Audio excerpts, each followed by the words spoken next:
आए हुए सभी परमात्माओं को मेरा नमस्कार। कई साधक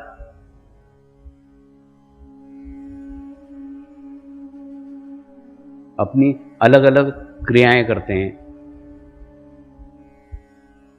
अपनी आइडेंटिटी अलग बना के रखते हैं, अपनी कल्पना लोक की शक्ति व्यतीत करते रहते हैं।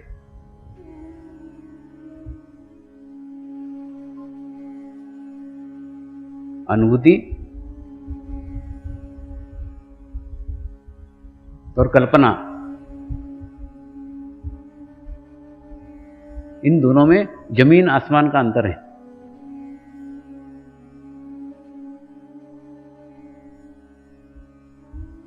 अनुभूति आत्मा का शुद्ध वो भाव है जो परमात्मा से विलीन होने के बाद आत्मा को प्राप्त होता है।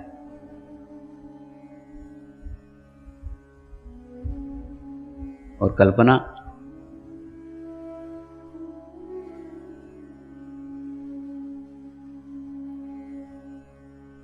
उस मैं का ही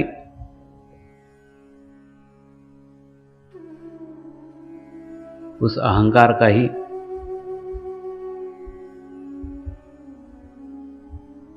प्रतिबिंब है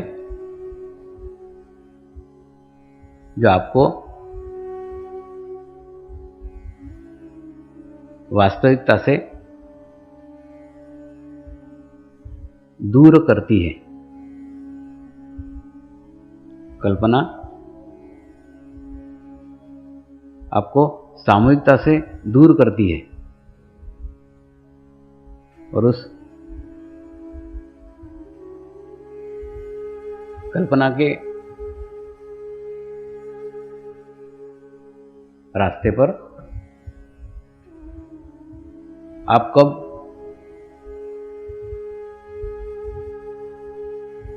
अपना रास्ता भटक जाते हो, इसका पता आपको स्वयं को भी नहीं चलता। आपके भीतर की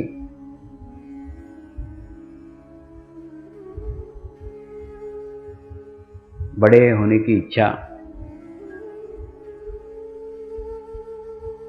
आपके भीतर की कुछ विशेष करने की इच्छा, आपके अंदर की कुछ अलग करने की इच्छा आपको उस सामूहिकता से अलग करती है, दूर करती है। और बुद्धि उस अलग किए गए बात को बढ़ावा देती है। ये जो तू कर रहा है ये बहुत अच्छा है, ये सबसे अच्छा है, सबसे श्रेष्ठ है, सब साधकों से ज्यादा अच्छा है। तुम सब साधकों से ज्यादा अच्छे भी मत बनो और ज्यादा खराब भी मत बनो, सामूहिकता में रहो, कलेक्टिविटी में रहो।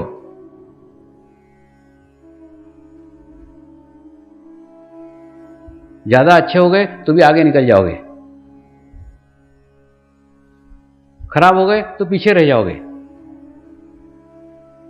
तो दोनों ही परिस्थितियों में, दोनों ही स्थितियों में सामूहिकता तो नहीं मिली।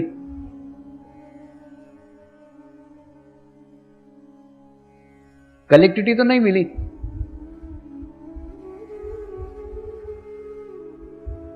तो कुछ अलग करने का कोशिश मत करो, अलग करने का प्रयास मत करो।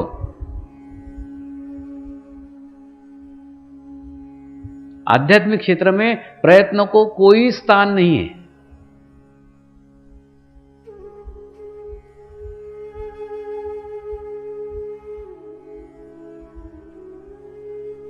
इसलिए स्थान नहीं है क्योंकि जितने प्रयत्न किए जाते हैं,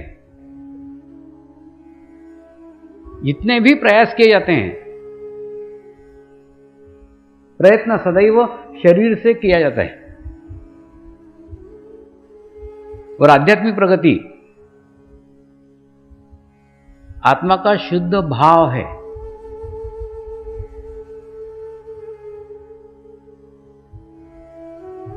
ये दोनों अलग अलग रास्ते हैं, दोनों अलग अलग मार्ग हैं।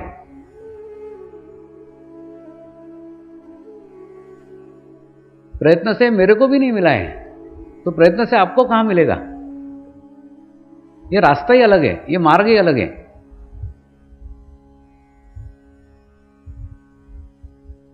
आप आपके भीतर जितना भाव लाने में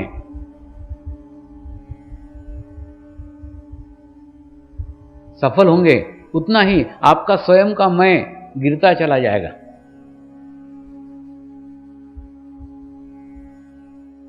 आपका लकड़ा छोटे छोटे छोटे छोटे छोटे टुकड़ों के अंदर बंट जाएगा, इतने छोटे टुकड़ों में बंट जाएगा जो पानी से अलग ही नहीं किए जा सकते, पूर्ण मर्ज हो जाएगा।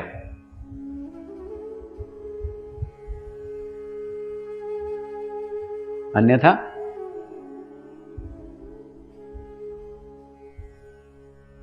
नकारात्मक शक्तियां आपको अपना माध्यम बना सकती हैं।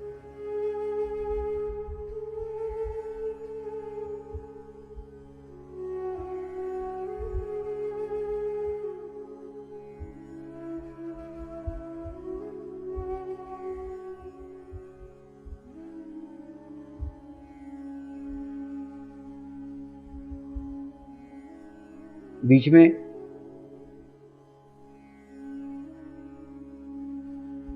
खूब शुरू हुआ था, मेरे अंदर बाबा स्वामी आ गए, मेरे अंदर बाबा स्वामी आ गए, मेरे अंदर बाबा स्वामी आ गए।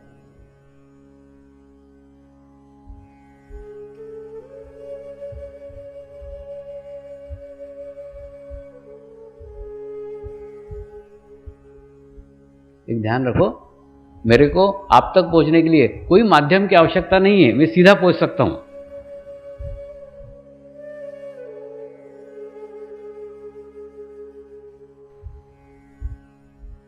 और ये बाबा स्वामी वाला प्रकार भी नकारात्मक शक्तियों का द्योतक है।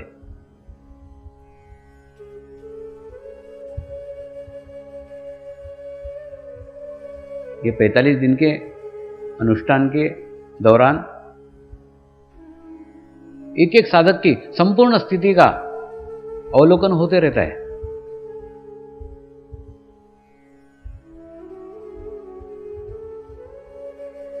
और उसके अंदर कुछ समर्पित साधकों ने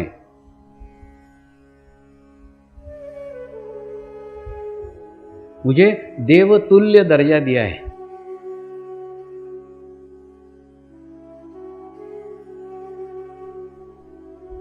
इसकी जानकारी आपको नहीं है, लेकिन नकारात्मक शक्तियों को है।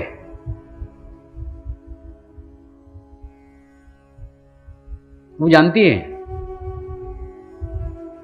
कि अगर उनका नाम लिया तो लोग भी हमको देव जैसा पूजेंगे।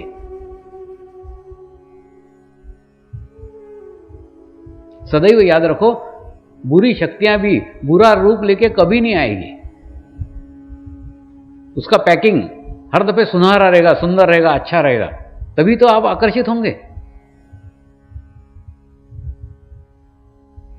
रावण भी राक्षस बनकर के आया क्या? नहीं आया।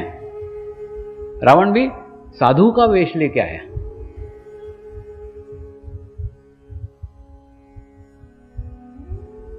तो सदैव बुरी शक्तियां अच्छे माध्यमों का चोला पहन करके आती है, तभी तो आप उसका सम्मान करोगे, तभी तो उसको आप रिस्पेक्ट करोगे। अगर वो मूल स्वरूप में आएगी तो आप सम्मान करोगे क्या? नहीं करोगे।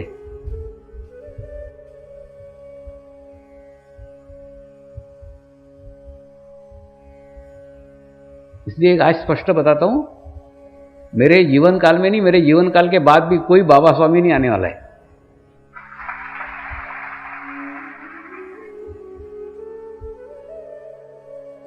आएंगे तो वो भूत आएंगे मेरा नाम लेकर के।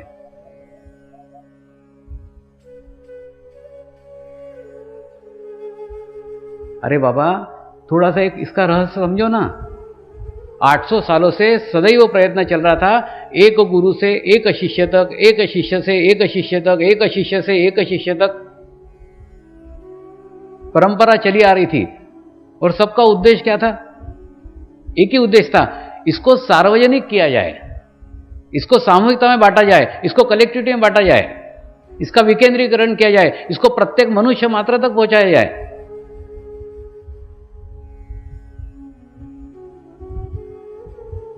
यह उद्देश्य जब मेरे जीवन काल में प्राप्त हो गया, यह हजारों लाखों साधकों में बढ़ गया ज्ञान, बूंद से सागर बन गया। अब सागर से फिर बूंद बनेगा क्या? नहीं। और बनना ही था तो फिर सागर बनाया क्यों?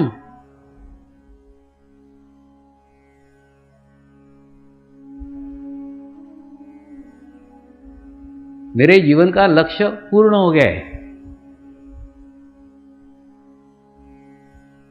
उन गुरुओं के प्रसाद को एक एक में बांटना जो लक्ष्य था पूर्ण हो गया है। लाखों लोगों में वो बढ़ गया है, लाखों साधकों में बढ़ गया है।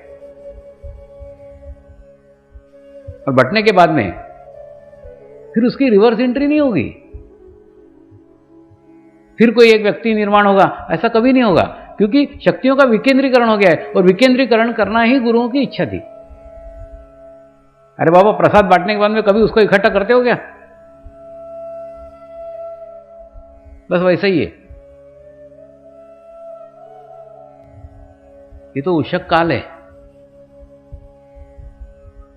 सूर्योदय तो मेरे जीवन के बाद होगा, जो वास्तव में कार्य का विस्तार है वो मेरे बाद में है, इसलिए मेरे को उधर का कोई इच्छा ही नहीं है। मैं तो एक मजबूत नींव डाल के जाना चाहता हूं। जैसे बिल्डर लोगों की भाषा में बोले तो अगर नींव मजबूत है, ऊपर 10 मंजिले 15 मंजिले चढ़ा सकते हो। तो वैसी मजबूत एक नींव समर्पण की डाल के जाना चाहता हूं, और उसमें आप मुझे सहयोग करो। उसके ऊपर फिर कितने भी मंजिले, कितने भी फ्लोर अगली पीढ़ियां चढ़ा सके।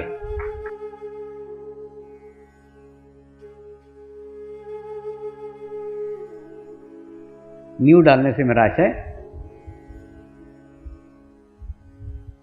एक अनुशासन से है, एक नियम से है। जो नियम आज आप बनाओगे, जो अनुशासन आप बनाओगे, उसी को आने वाली अगली पीढ़ियां फॉलो करेगी, उसका अनुसरण करेगी, उसके अनुसार चलेगी।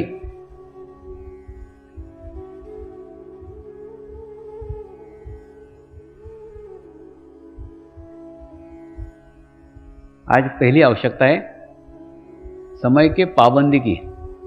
आप 5 बजे बुलाते हो, मैं 4:45 बजे तैयार रहता हूं, मेरे को रोक के रखते हैं, साधक नहीं आए इसलिए रुके रहो।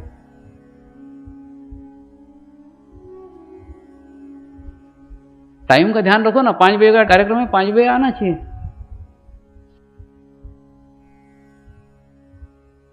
माने चंद साधकों के कारण इतने सारे साधकों को बेकार में इंतजार करना पड़ता है। मैं ध्यान के कितने भी उच्च अवस्था में जाऊं, बराबर मेरे टाइम पे उठ ही जाता हूं, कैसी भी स्थिति में उठ जाता हूं, लड़खड़ाते उठ जाता हूं, आ जाता हूं, सब तैयार रहता हूं। फिर आके मेरी गाड़ी साइडिंग में पटक के रखते कि साधक नहीं आए, अभी तैयार नहीं।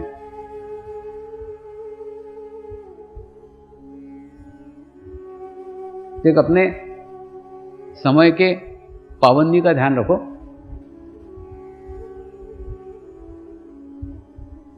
टाइम पे करने का कोशिश करो, प्रयत्न करो।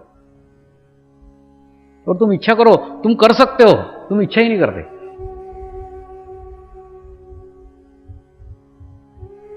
इच्छा से सब कुछ संभव है। इतनी बरसात के अंदर, इतने कीचड़ के अंदर सूरत के साधकों ने इच्छा की यहां गुरु पूर्णिमा होना ही चाहिए, हुई।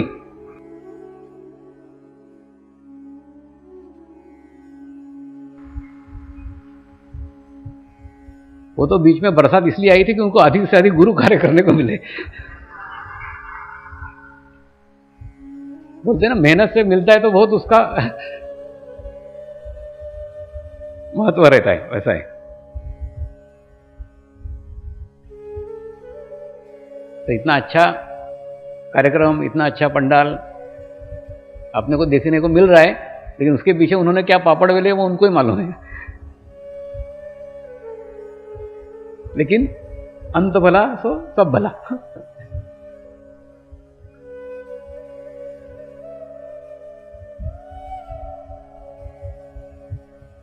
दूसरा, नियमों का ध्यान रखो।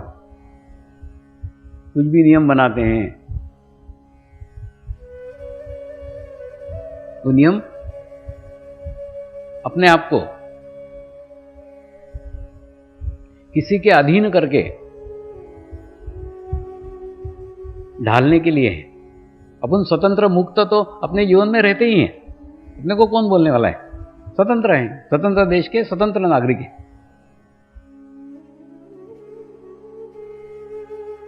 लेकिन फिर भी कुछ नियम में हम जानबूझ करके आते हैं ताकि हमारे शरीर को थोड़ी नियमों की आदत लगे, थोड़े अनुशासन की आदत लगे, थोड़ी डिसिप्लिन की आदत लगे। ये धीरे धीरे हम अपने आप को मोड़ रहे हैं। देह के भाव से आत्मा के भाव तक जाने का रास्ता अनुशासन से है, डिसिप्लिन से है, नियम से है। मोड़ो उसको, धीरे धीरे धीरे शरीर को मोड़ो। आदत नहीं है। शरीर को हमने स्वतंत्र करके रखा है, मुक्त करके रखा है, अनियंत्रित करके रखा है। उसको धीरे धीरे करो, कोशिश करो, प्रयत्न करो।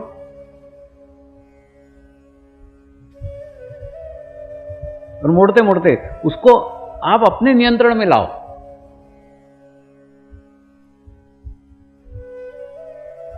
अब प्रत्येक साधक का आत्मनियंत्रण होना चाहिए अपने ऊपर। तो शरीर के अधीन होकर मत रहो।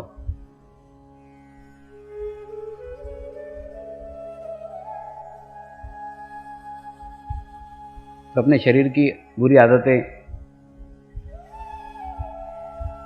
अपने शरीर के व्यसन जो आपको भी पता है कि अच्छे नहीं है, कल वो गुरु दक्षिणा में सौंप के जाओ, छोड़ के जाओ।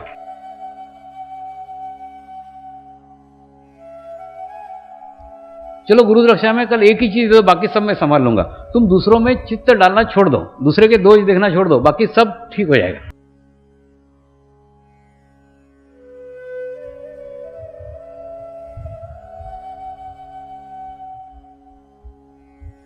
कई बार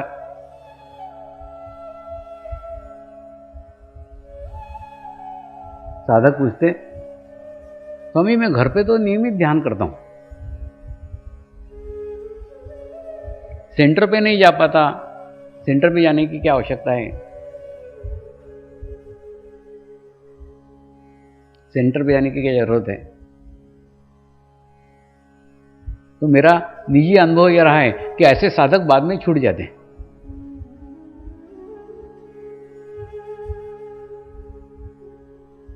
ये क्यों छूटते हैं?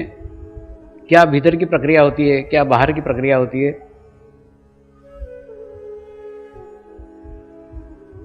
वही थोड़ा बताता हूं। देखिए, जैसे आप घर में अकेले ध्यान करोगे, एकांत में ध्यान करोगे, तो आपका चित्त सशक्त होगा, आपका चित्त मजबूत होगा, आपका चित्त स्ट्रांग होगा।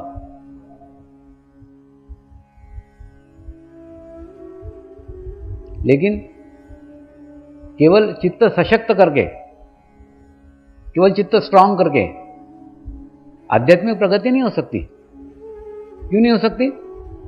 क्योंकि चित्त सशक्त होने के साथ साथ नियंत्रित होना अत्यंत आवश्यक है।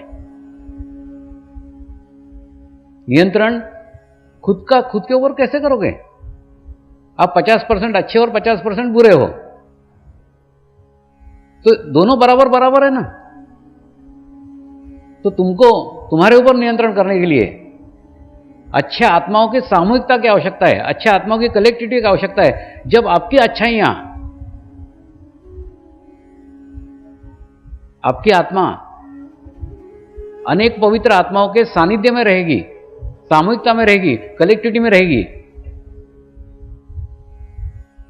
तभी वो स्ट्रांग हो सकती है, तभी वो मजबूत हो सकती है, और तब उसका नियंत्रण आपके बुराइयों के ऊपर हो सकता है।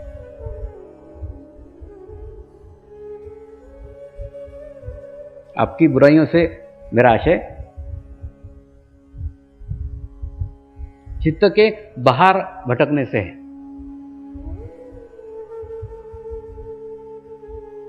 आपका चित्त सशक्त हो जाएगा, लेकिन बाहर का भटकाव बंद नहीं होगा।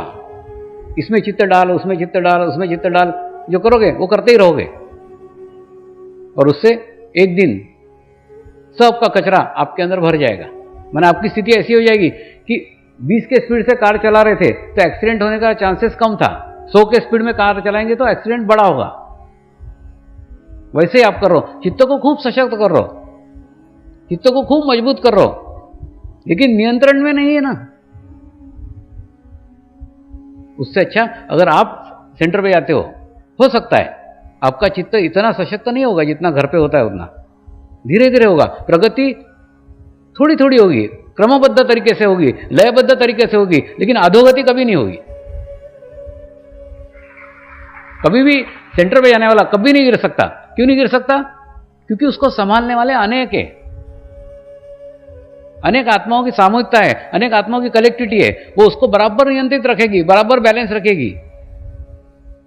तो आपकी आध्यात्मिक प्रगति सेंटर के ऊपर ही हो सकती है, घर पे कभी नहीं हो सकती। घर पे कुछ दिन अच्छी होगी और उसके बाद में फिर एकदम डाउनफॉल आएगा, लेकिन सेंटर के ऊपर लयबद्ध तरीके से होगी, क्रमबद्ध तरीके से होगी, और चित्त सशक्त भी होगा और नियंत्रित भी होगा। दोनों बराबर बराबर होगा। इधर थोड़ा चित्त सशक्त हुआ, इधर नियंत्रित हुआ। हो सकता है चित्त सशक्त धीरे धीरे हो, माने यहां गिरने का चांस कुछ नहीं है।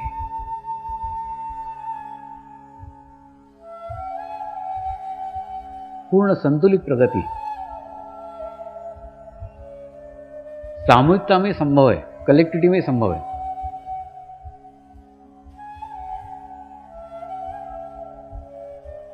अरे बाबा, जब मुझे सामूहिकता की आवश्यकता है, मुझे कलेक्टिविटी की आवश्यकता है, तो आपको क्यों नहीं है? देखो, जैसे हम रोज एक दिन बिताते हैं, एक दिन में अनेक लोगों से मिलते हैं, अनेक विचारों का प्रभाव हमारे ऊपर आता है, अनेक बातें सुनने को मिलती है, और अभी तो बुरी बातों के ज्यादा चर्चे हैं, तो ज्यादा बुरी बातें मिलती है। इन सबका दुष्परिणाम हमारे चित्त के ऊपर होता है। तो उस चित्त को अगर रोज नहीं साफ किया, रोज नहीं स्वच्छ किया, रोज नहीं पवित्र किया, तो वो तो गंदा होगा ही ना।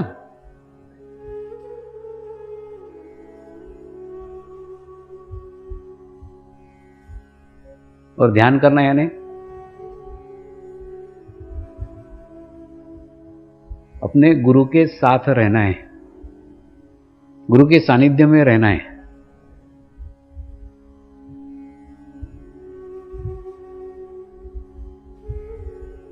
ध्यान करके हम अपना समर्पण का भाव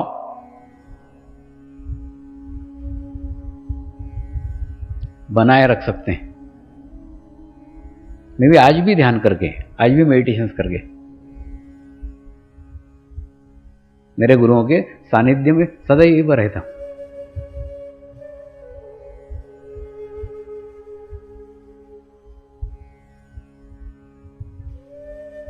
तो ध्यान करना यानी सानिध्य में रहना।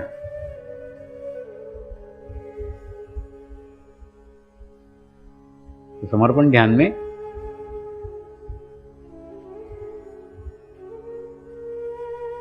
सानिध्य में रहने के, सामूहिकता में रहने के, कलेक्टिविटी में रहने के 3 मार्ग हैं, 3 रास्ते हैं।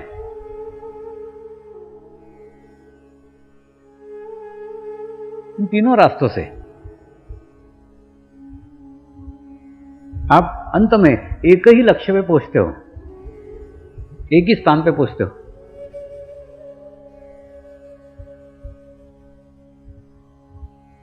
सबसे आसान, सबसे सरल मार्ग है गुरु कार्य। मैं इसी रास्ते से आया हूं, इसी मार्ग से आया हूं।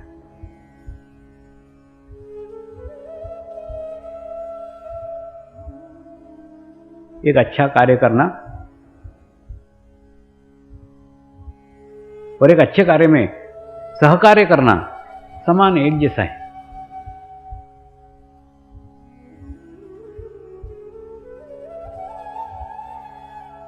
तो गुरु कार्य वो कार्य है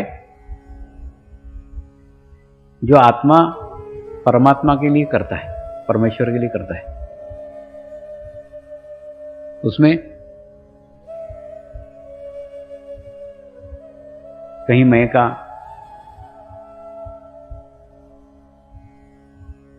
कहीं दिखावे का, कहीं बताने का,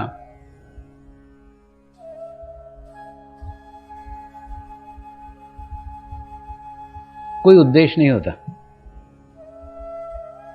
क्योंकि ये शरीर के स्तर पे किया ही गया नहीं है।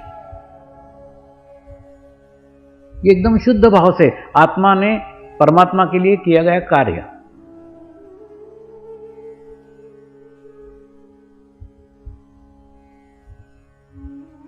इस कार्य में आप किसी भी रास्ते से, किसी भी मार्ग से जुड़ सकते हैं।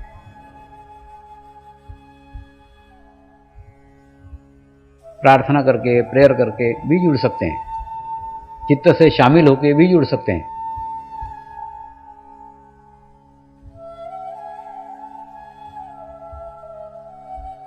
क्योंकि जब वो कार्य संपन्न होता है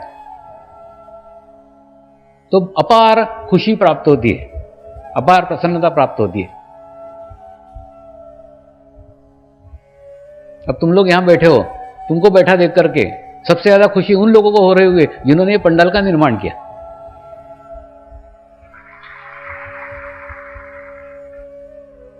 क्यों? क्योंकि सबसे ज्यादा श्रम उन्हीं को करना पड़े, तो सबसे ज्यादा खुशी भी उन्हीं को होगी।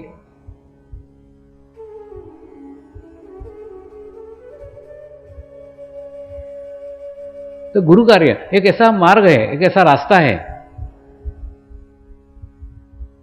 जो आप किसी भी स्थिति में कर सकते हो।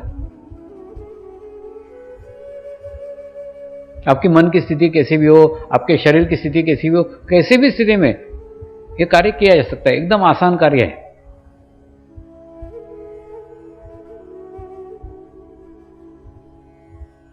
दूसरा कार्य है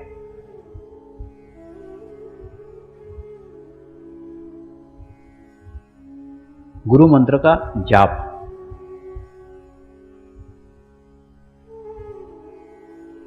इस 45 दिन के अनुष्ठान के बाद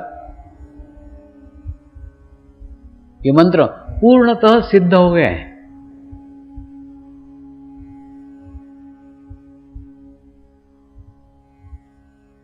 आप मंत्र का भी जाप करते हो तो जाप करते करते करते करते एक शून्य की अवस्था प्राप्त हो जाती है।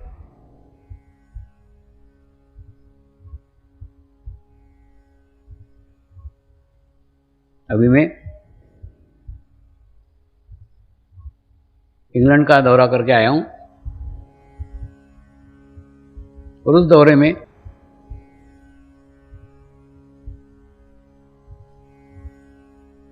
एक गुरुधाम की स्थापना हुई है और उस स्थापना से एक ऐसा प्रभाव निर्मित हो गया है। साधक तो छोड़ो, कोई नॉन साधक भी जाके वहां बैठता है तो उसको शून्य की स्थिति प्राप्त होती है। वहां जाके बहुत अच्छा लगता है। अनुभूति कुछ नहीं है। सबसे पहले अनुभूति जो आम आदमी को भी होती है वो है कि वहां जाके अच्छा लगा। पहली अनुभूति अच्छा लगा। किसको अच्छा लगा? शरीर को नहीं, अंदर के आत्मा राम को अच्छा लगा। उसको बहुत कम जगह अच्छा लगता है। शरीर को बहुत जगह अच्छा लगता है, जहां कंफर्ट हो, जहां सुविधा हो, वहां शरीर को अच्छा लगता है, लेकिन आत्मा को बहुत कम जगह अच्छा लगता है।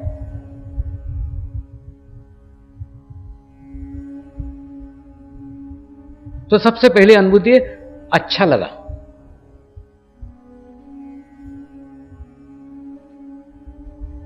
ऐसा इसलिए अच्छा हुआ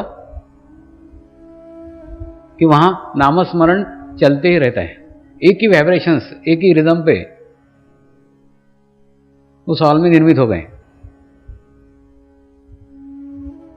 तो हाल में जाके बैठो तो भी वो सुने आने लग जाते हैं, जबकि कोई बोलता रहता नहीं है।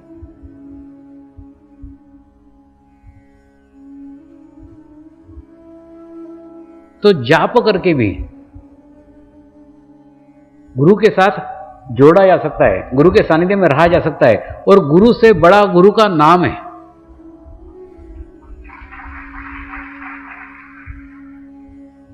क्योंकि गुरु तो सीमित है, एक शरीर तक सीमित है। गुरु का नाम वो सूक्ष्म शरीर की शक्तियों से जोड़ता है, जो कल भी थी, आज भी और कल भी रहेगी।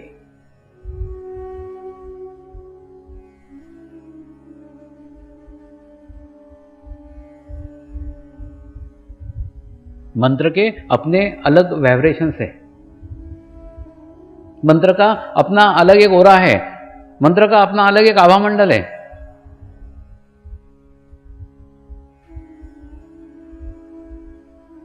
जैसे आप मंत्र का उच्चारण शुरू करते हैं, स्वयं उस आभा मंडल में चले जाते हैं। आपके आसपास एक आभा मंडल निर्मित हो जाता है, जो आपको संतुलित करता है, बैलेंस करता है।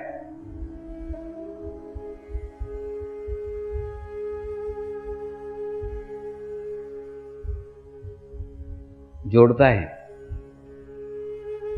शून्य करता है।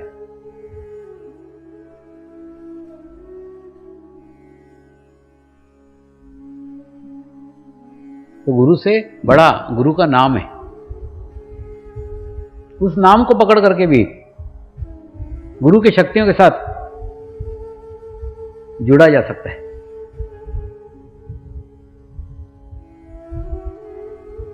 और तीसरा है ध्यान।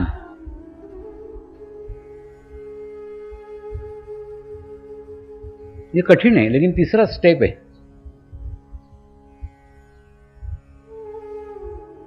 गुरु कार्य,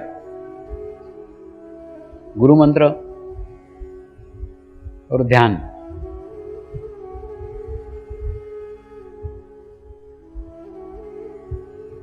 लेकिन ध्यान भी करने का नहीं है, ध्यान होना चाहिए।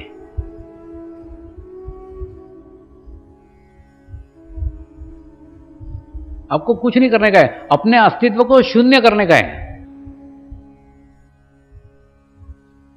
जैसे आप अपने अस्तित्व को शून्य करते हो, आपका ध्यान लग जाता है।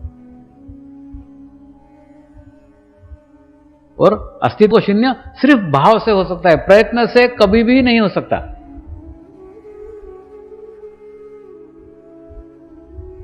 क्योंकि जब भी प्रयत्न करोगे, सारे प्रयत्न शरीर से होंगे। प्रयत्न आपको सामूहिकता से अलग करेंगे, कलेक्टिविटी से अलग करेंगे। अब आपके भीतर जितना भाव लाने में सफल होंगे,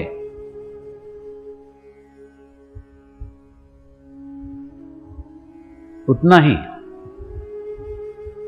आपका अस्तित्व शून्य होता चला जाएगा। लेकिन ये ध्यान सामूहिकता में करना अत्यंत आवश्यक है। सेंटर पे जाना अत्यंत आवश्यक है, क्योंकि चित्त के सशक्तिकरण के साथ साथ चित्त पे नियंत्रण भी उतना ही आवश्यक है।